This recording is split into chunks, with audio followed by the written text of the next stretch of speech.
Assistant Superintendent's report.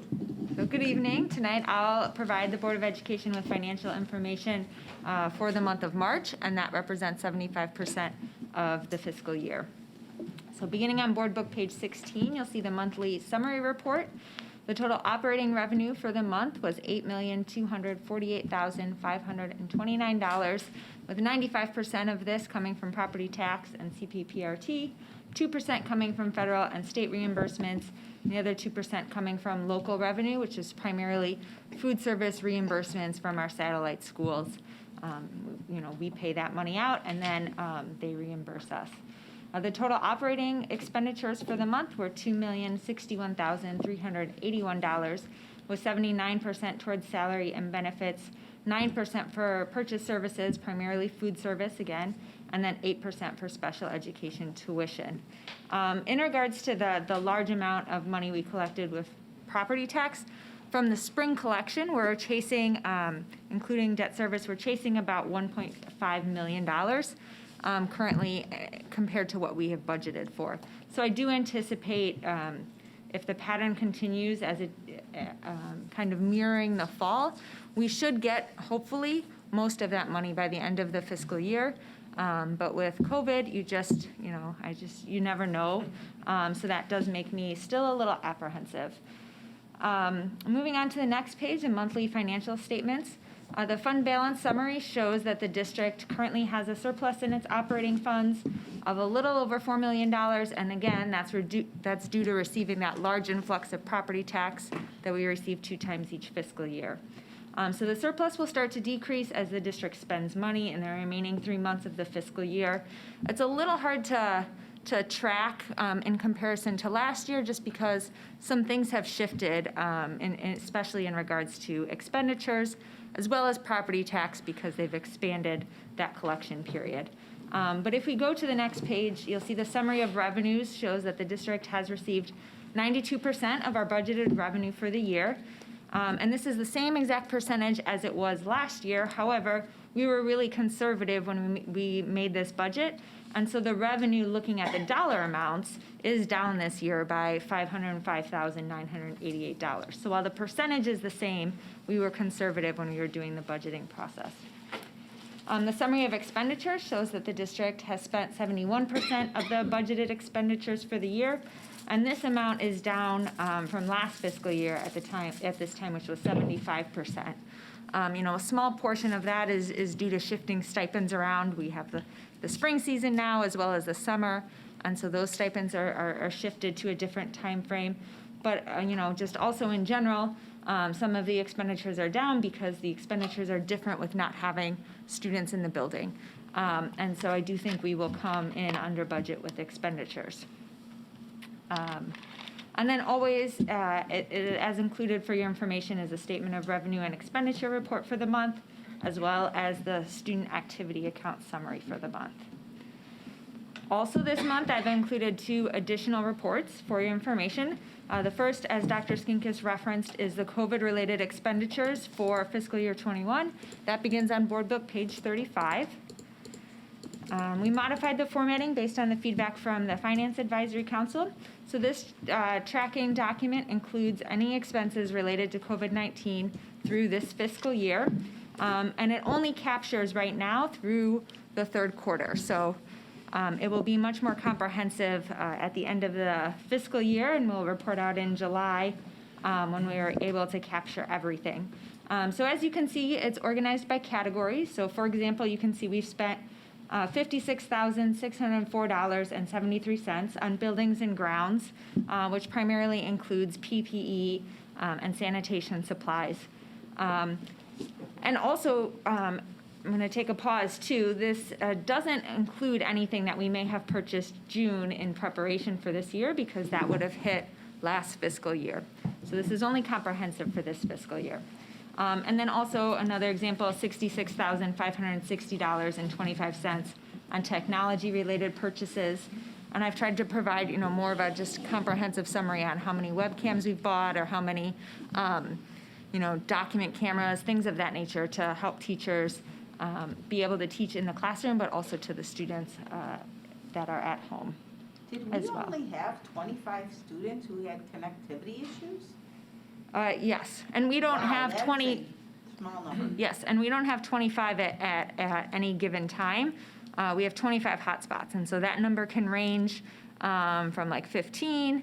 I think probably, around 15 was probably the lowest, and then it can, it's fluctuated to I think like 22 or 23. That's great. And if we had a bigger need, we would certainly, Sure, buy more. buy more. So in total, so far to date, we've spent $602,497.11 for COVID-related expenses. And as Dr. Skinka said, some of these expenses will be reimbursed through federal grants. Food service is a good example of that. We receive federal reimbursement for all of the money that we're spending towards breakfast and lunch for our students. Are there questions on that report before I move on to the next report?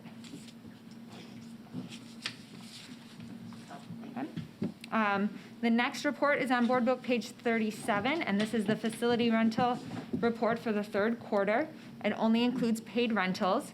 As the previous first 2 quarters of the year, it's very boring because due to COVID, we have only been able to rent out our pool for Academy Bullets when it's been permissible under the COVID-19 guidelines. And so you can see we've received in the third quarter $2,976 in revenue, and year to date we've received $14,848 in revenue. This is significantly down from a typical year. Just for reference, typically depending on the year, we would bring in $80,000 to $100,000 in revenue for rentals. Certainly then we would have more expenses related to that as well, but just to give the board some context as to how it compares to a typical year. And then lastly, for informational purposes, a facilities update, we do need to replace one of our tractors that Aramark uses for snow removal, turf maintenance, and mowing the grass. Current tractor is 15 years old and has been repaired several times, and so we will bring this purchase to the board next month for approval. And then lastly, the business office has been taking online registrations for summer school beginning April 1st. So those are up and running, and we encourage students to go ahead and register for that. And we have received confirmation that we will be able to provide free lunch for anybody in the community, but also the plan is to distribute those lunches as students are leaving for summer school throughout the summer as well. And again, that's through the same federal grant that we've received for this school year. And that concludes my report for this evening. All right, is there any questions for Kristen? That was a lot to digest, $600,000, it's a lot of money. I don't think we went on the same report, but I think it's helpful for us to have in the back of our heads, Yeah. too. I can pull it up. What, from March to July? Yeah, the prior COVID fiscal, money? COVID expenses, prior fiscal. Yeah. March to end of June? I think For to her some point, reason, we I had did- like 200 in my brain, but I was gonna say the same thing, but, to me, I think it's just kind of to keep it in context of the investment that's been.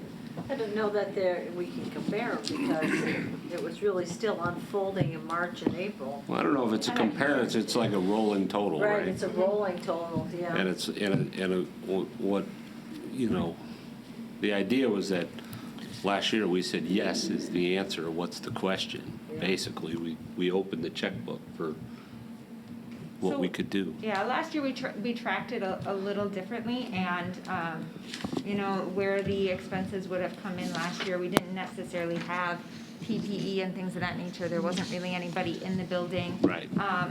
Where a lot of the expense came from would be paying for stipends and staffing positions that we weren't necessarily utilizing, but Right. we continue to pay them. That's probably where the biggest expense came from last fiscal year. Yeah, because we made considerable efforts to keep everybody employed. Correct.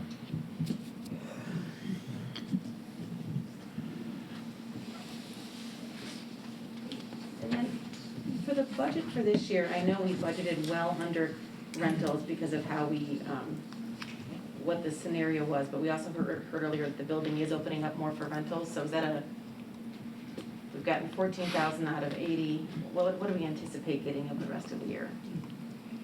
Right? Would be, 10 would be high. Yeah, 10 would be high. I mean, I certainly do think we'll get some additional money from Academy Bullets during the fourth quarter. And then, I'm not sure, while we've opened up, we have to remember that we have our own sports going well into June, which we normally don't have, and we have a lot of activity going on. And so that really utilizes a lot of the facilities that would want to be rented out. So I don't know What did how we many actually rentals we budget? actually have scheduled at this time. Do we budget half? I'm just trying to see how close. No, we budgeted significantly lower than that. I'll pull it up really quick. So the idea with the other thing with the lost revenue is that a lot of our main rentals come from that field house and gymnasium on Saturdays and Sundays.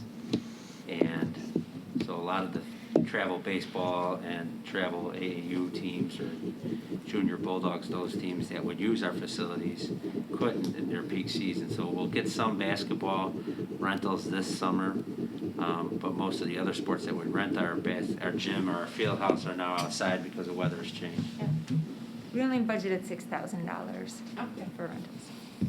Yeah, you're crushing budget, that's good. Well, that's when we thought the pool was gonna be closed pretty much Yeah. indefinitely, Correct.